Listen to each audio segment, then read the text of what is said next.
புதுவையில் Jose Charles Martin அவர்களின் தலைமையில் தொடங்கப்பட்டுள்ள லட்சிய ஜனநாயக கட்சியின் மாநில மற்றும் மண்டல நிர்வாகிகள் இன்று ரெட்டியார்பாளையத்தில் நடைபெற்ற நிகழ்வில் முதற்கட்டமாக நியமிக்கப்பட்டுள்ளனர்.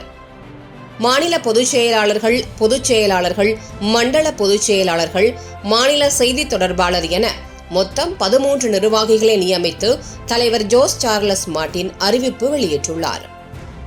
மாநில பொதுச் செயலாளர்களாக doctor R. Duraisamy, Pookadai R. Ramesh, G S. Prabhakaran, S. Babu ஆகியோர் நியமிக்கப்பட்டுள்ளனர். அதேபோல் மாநில செயலாளர்களாக முருகானந்தம், எம். அனிதா, வி. ரவிராஜாராம் ஆகியோர் நியமனம் செய்யப்பட்டுள்ளனர்.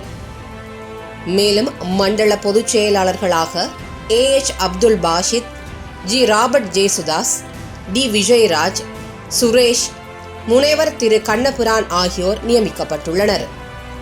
அதேபோல் மாநில செய்தி தொடர்பாளராக மகளிர் அணியின் முகமது ஷஜிதா நியமிக்கப்பட்டுள்ளார்.